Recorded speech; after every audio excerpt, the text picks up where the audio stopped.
Hello dear student, good morning. Today PyTorch tube.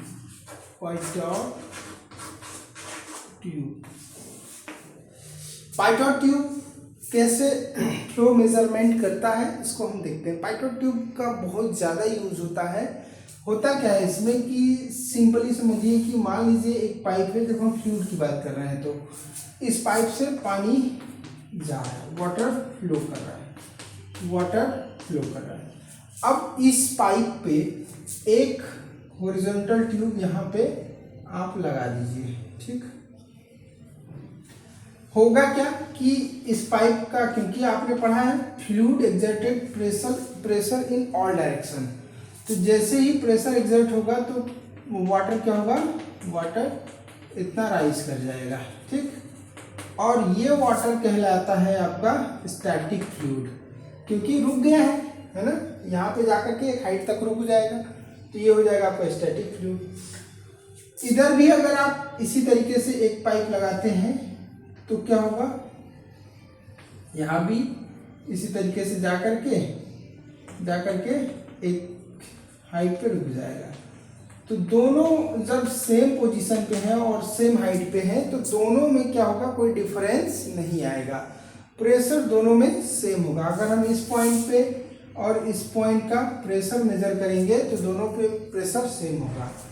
फर्क कहाँ पे आएगा कि अगर हम यहाँ पे एक बेंड ट्यूब ऐड कर दें, क्या कर दें, बेंड ट्यूब ऐड कर दें ऐसे, ठीक है, इसी को कहते हैं PyTorch ट्यूब।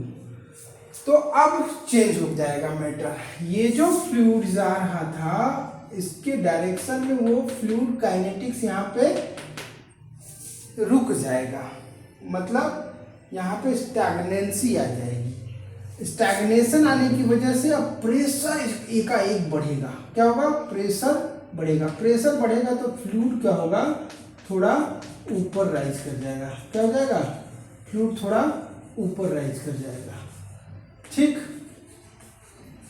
जैसे ही स्टैग्नेशन बढ़ेगा फ्लूइड ऊपर राइज कर जाएगा। ऊपर राइज कर जाएगा तो मान लीजिए डिफरेंस कितना आ रहा है, h डिफरेंस, हाइट की डिफरेंस कितना आ गया, h। तो दो पॉइंट्स पे अगर हम मेजर करें, क्या बर्नौलीज थ्योरम अप्लाई करें तो हमें प्रेशर डिफरेंस पता चलेगा और हम मेजर कर सकते हैं कि कितनी रेट फ्लो है इसकी।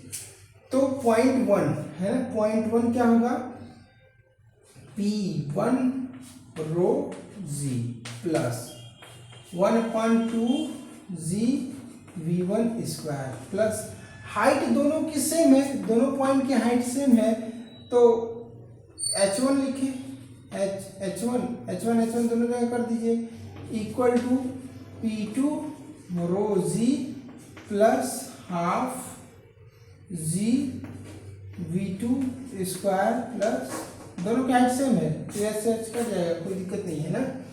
अब ध्यान दीजिए, मैंने कहा कि बचा क्या, P1 upon rho G plus V1 square upon 2G equal to P2 upon rho G plus V2 square upon 2G। एक बात यहाँ समझने की चीज है कि वेलोसिटी यहाँ पे जाकर के अचानक से क्या हो जा रही है, जीरो हो जा रही है। वेलोसिटी क्या हो रही है, जीरो हो जा रही है इस फ्लूइड की।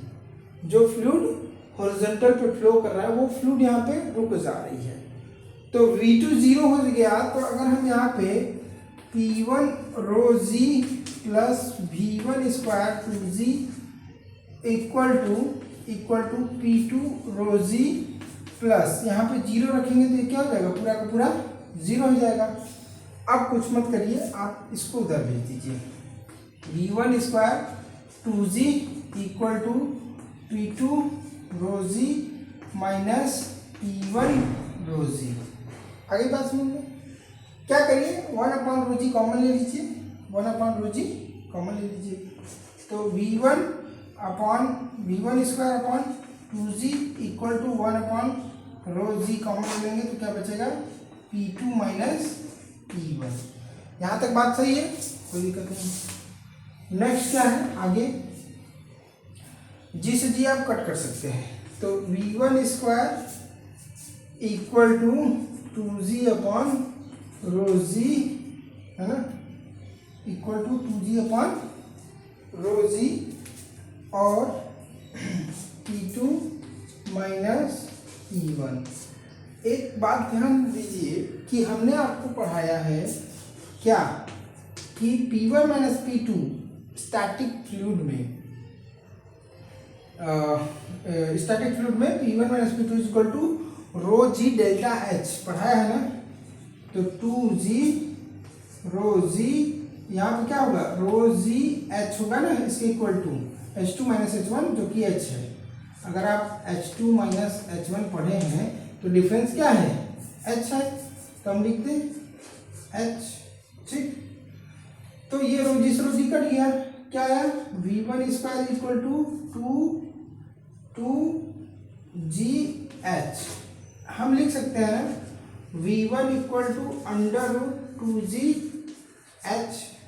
ये है आपका फाइनल इक्वेशन। बट कुछ फ्रिक्शनल लॉसेस होते हैं तो कोफिशिएंट भी हम रख सकते हैं, क्या, V1 equal to CP under root 2GH, coefficient of pitot tube, ठीक।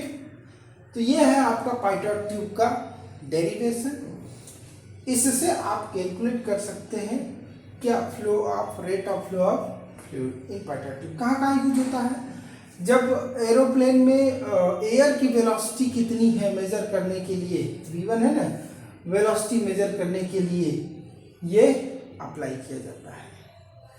तो पाइटॉट ट्यूब से बहुत तेजी से एयर पास हो रहा है तो वहाँ की वेलोसिटी कितनी है, इस फॉर्मूले से और इस पाइटॉट ट्यूब से मेजर हो जाता है, ठीक है।